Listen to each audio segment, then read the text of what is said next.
Class में वर्गमूल की कुछ प्रॉब्लम्स को लेके चल रहे हैं जो अक्सर पूछी जाती है एग्ज़ाम्स में।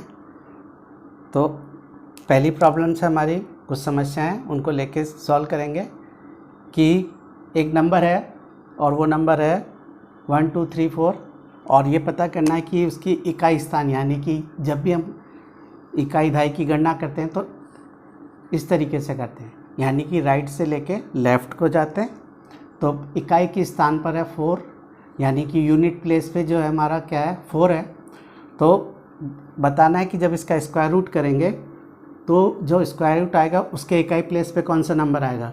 तो हमेशा ऐसी प्रॉब्लम्स के लिए हमेशा जो इकाई प्लेस पे जो नंबर है उसको 2 टाइम मल्टीप्लाई कर दो, उसको उसी से मल्टीप्लाई कर दो। तो 4 को 4 से करेंगे गुणा तो ये आएगा 16। तो इकाई प्लेस पे जो नंबर आएगा वो क्या आएगा 6। तो इस तरीके से हम पता कर सकते हैं, एग्ज़ाम्स में पूछा जाता है कि इकाई प्लेस यानी कि यूनिट प्लेस पर जब स्क्वायर रूट निकालेंगे तो वो नंबर क्या आएगा। इसी तरीके से और भी बहुत सारे नंबर्स हैं तो उनका भी हम पता कर सकते हैं। इसी तरीके से एक और नंबर है 26387। तो इकाई प्लेस पे नंबर पूछा जाएगा तो सिंपल सा तरीका है कि 7 को 7 से मल्टीप्लाई कर दो, 7 को 7 से गुणा कर दो तो ये आएगा 49। तो 49 का क्या होगा, जो इकाई प्लेस है वो वैल्यू जो होगी जब स्क्वायर रूट इसका होगा तो उसके इकाई प्लेस पे हमेशा 9 आएगा। लेकिन ये ध्यान रखने वाली बात है, अगर किसी की यूनिट प्लेस पर 0 है, 0 है, अगर इकाई स्थान पर 0 है तो इसके स्क्वायर रूट में भी इकाई स्थान पर 0 ही या 0 ही आएगा।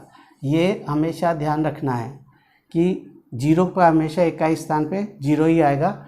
तो इस तरीके के सवाल हम पूछे जाते हैं कंपटीशन में। तो हमारे चैनल को लाइक करें, सब्सक्राइब करें और अपने कमेंट्स ज़रूर दें। एक शॉर्ट ट्रिक है जो अक्सर पूछी जाती है।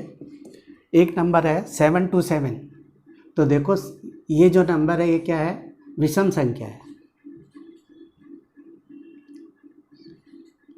तो विषम संख्या यानी कि ऑड नंबर है। 727 ऑड नंबर है और 158 क्या है, इवन नंबर है, यानी कि सम संख्या है। तो विषम संख्या क्या होती है, जिसमें 2 से डिवाइड कंप्लीट नहीं होता है वो विषम होती है या ऑड नंबर होता है, और जिसमें 2 का डिवाइड कंप्लीट हो जाता है वो इवन या सम नंबर होता है। तो जब भी ऑड नंबर होगा तो इसका हमेशा स्क्वायर रूट भी क्या होगा, ऑड ही नंबर आएगा।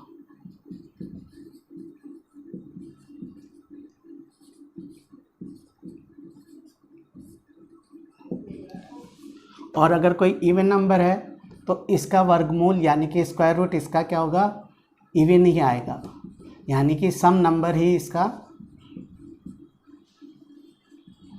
स्क्वायर रूट निकलेगा कि वर्गमूल निकलेगा। ये एक शॉर्ट टर्म है, एक टिप्स है कि इवन नंबर जो होंगे तो उनका इवन ही स्क्वायर रूट निकलेगा और जो विषम होंगे या ऑड होंगे उनका वर्गमूल विषम संख्या ही होगी। तो हमारे चैनल को लाइक करें, सब्सक्राइब करें और अपने कमेंट्स अवश्य दें। अगली शॉर्ट ट्रिक है हमारे पास वर्गमूल निकालने की कि दो संख्याओं के बीच में, सपोज करो एक संख्या है 9 स्क्वायर और दूसरी संख्या है हमारी 10 का स्क्वायर। 9 का स्क्वायर और 10 का स्क्वायर, यानी कि 9 का और 10 के स्क्वायर के बीच में कितनी नेचुरल नंबर होंगे। अगर इसका पता करना है कि 9 के स्क्वायर और 10 के स्क्वायर के बीच में कितने नेचुरल नंबर या प्राकृत संख्याएं होगी, तो इसके लिए सीधा सा एक फॉर्मूला है और वो फॉर्मूला है 2n। 2n यानी कि जो आपका पहला नंबर है उसको मल्टीप्लाई कर दीजिए 2 से, तो 2 × 9 = 18, यानी कि 9 का स्क्वायर और 10 का स्क्वायर करेंगे तो इनके बीच में जो नंबर आएंगे वो 18 नेचुरल नंबर आएंगे। यह 18 जो है प्राकृत संख्याएं आपके पास आएगी। तो इस तरीके से संख्याओं को भी पता कर सकते हैं। तो इसके लिए शॉर्ट ट्रिक है कि जो नंबर है उसको 2n से मल्टीप्लाई कर दीजिए तो आपका आंसर आ जाएगा।